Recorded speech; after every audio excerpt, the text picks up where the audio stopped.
Всем привет!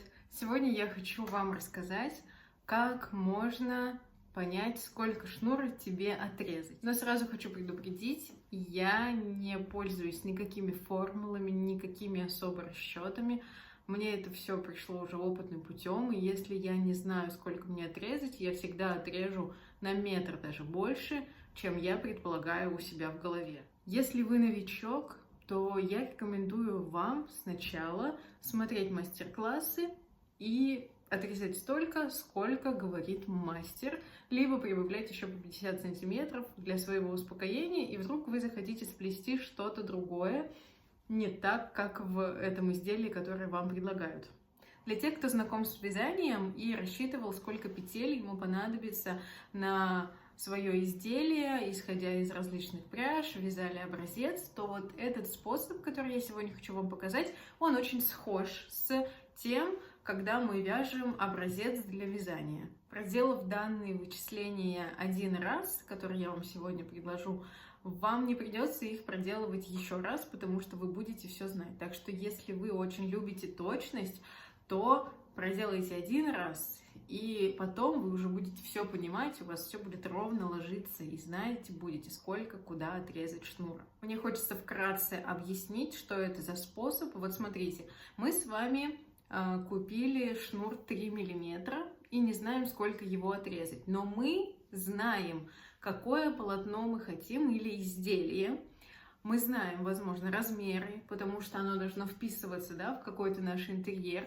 Мы знаем, сколько узелков мы, возможно, хотим. Мы нарисовали уже его, но мы не знаем, сколько же потребуется шнура. Для этого я рекомендую отрезать образцовые, например, 2 отрезка по 2 метра. 2 метра – это универсальная длина, которая, возможно, и пойдет вам в дальнейшем в работу, потому что 2 двухметровые отрезки вполне хорошие. Вот. И мы, надевая их на палочку, например, на которую мы будем вешать, будем измерять. Вот смотрите, сколько у нас ширина вот здесь. Вот сколько ширины создают.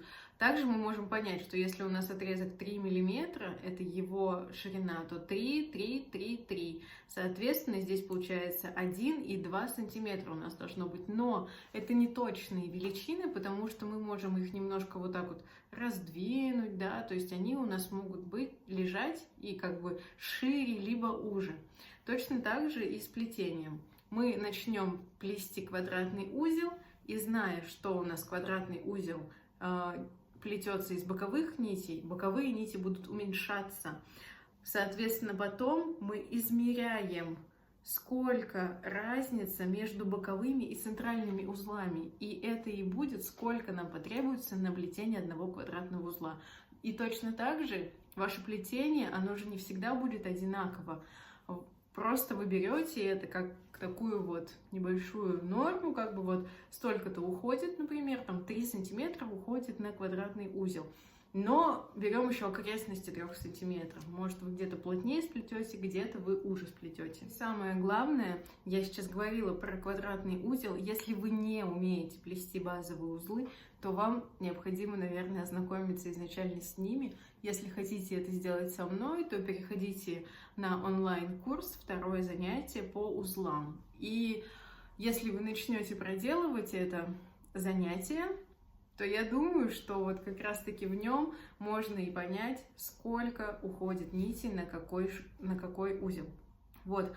И еще, я знаю, что у некоторых мастеров есть какие-то формулы, еще что-то, у меня нет никаких формул, и, к сожалению или к счастью, я не могу их вам выдать. И даже когда вы спрашиваете меня в директ или в комментариях, сколько мне понадобится для этого изделия, для другого, я тоже могу ошибаться, потому что я иду опытным путем. Я не особо там измеряю что-то, я просто знаю, что вот для такого-то мне понадобится там 2 метра, 3 метра.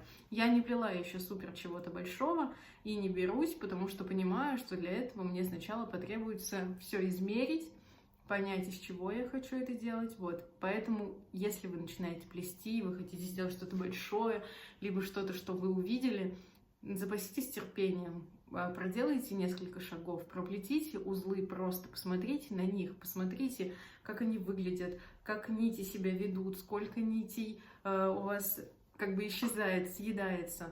Вот. И потом уже ваше плетение просто доставит вам удовольствие, а не так, что вы будете думать, почему я отрезал меньше, как мне теперь добавить отрезок. Оля, расскажите, как добавлять отрезки. Это, видимо, тема следующего видео. Я вообще очень редко добавляю отрезки, потому что считаю, что лучше больше, чем меньше. И остатки, они всегда идут в дело какое-то, они всегда используются. Не скупитесь на шнур, если вам четко вот вы хотите только 100 метров шнур купить и уложиться в эти 100, возьмите еще одну бобинку, пусть она у вас тоже будет. Просто чтобы для успокоения. Вы потом из нее сплетете что-то другое, но она у вас будет, и вы попробуете из нее сплести что-то, чтобы не было такого, что вы находитесь в каких-то рамках. Не нужно.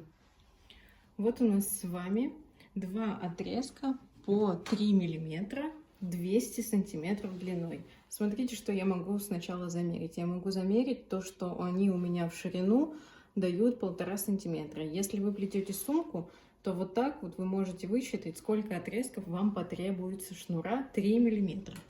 Далее я, к примеру, плету квадратный узел. И мы знаем, что у квадратного узла боковые нити участвуют в работе, а те, что в центре, не участвуют. Но если мы будем плести еще здесь добавляя, то центральные тоже будут принимать участие в работе, и они будут равномерно уходить. Но вот сплетя один узелок, как мы можем проверить, сколько уходит на него нити? Мы можем посмотреть по боковым, насколько у нас стало меньше, чем на центральных нитях.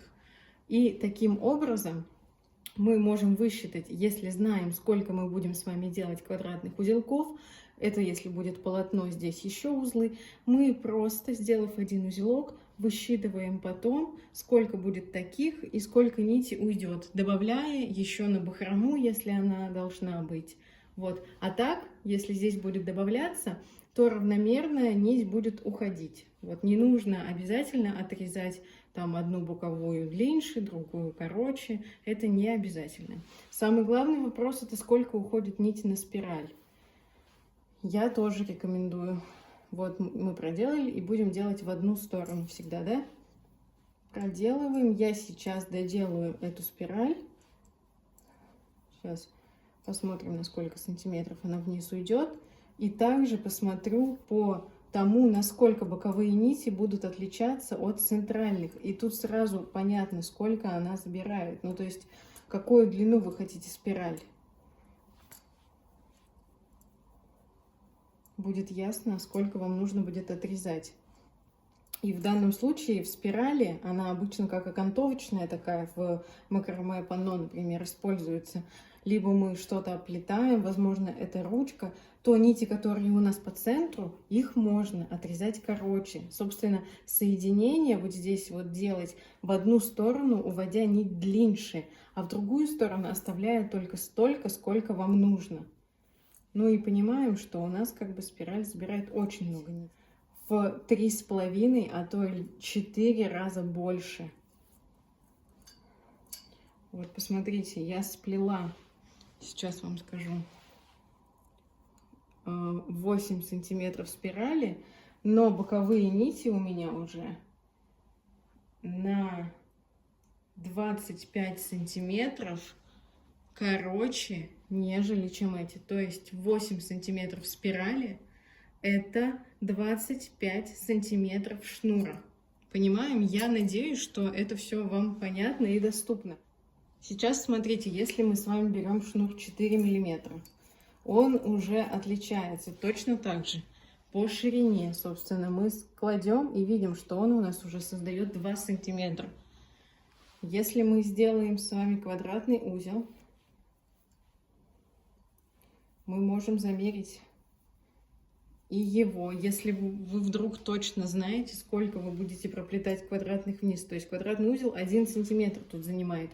Здесь я, например, не мерила, но вы можете просто измерить все параметры и понимать, сколько, где, когда уходит. Какие узлы еще применяются. Например, если это узел Вот переплетенный, да, переплетенный, у него тоже забирается очень много нитей.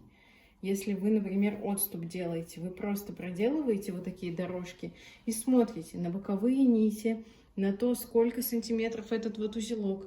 И путем как бы расчетов таких, не то, что вы прям досконально как-то все считаете, сколько у вас уйдет, вы просто заметите, сколько нитей уходит. И это уже будет как ваша такое первая исследовательская работа в макраме, потому что потом, перейдя на панно, уже будет намного полегче. Ну или не на панно, на любое другое. Вам будет не так, возможно, страшно. Вот. И вот эти отрезки, которые вы нарежете, они, возможно, пойдут в ход, если вы отрежете, например, по 2 метра. 2 метра такой всегда как-то стандартный отрезок, который можно использовать в работах. Вот у меня шнур 5 миллиметров, и мы видим, что у него уже больше, да, стала тоже ширина 2 и 3. Ну и создавая, например, квадратный узел, либо цепочку из квадратных, тут она будет создаваться быстрее, но шнур будет уходить также быстрее. Быстрее в том плане, что она будет шире, да, так как шнур шире. Но шнур, видите, у меня здесь отрезан просто маленькие отрезки. Хлопковый шпагат 3 миллиметра. Всего лишь вот 1 и 3. Сделав узелок, посчитав, сколько нитей уходит, вы тут в легкую сможете вообще определить, как у вас пойдет дальше плетение и сколько потребуется. Если я беру это 3, это 4 миллиметра, то смотрим, у нас уже ближе к 2, да? Это у нас 5 миллиметров, это уже ровно 2 сантиметра. Ну, я надеюсь, это видео хоть как-то прояснило вам обстановку в том, как можно измерять длину отрезка.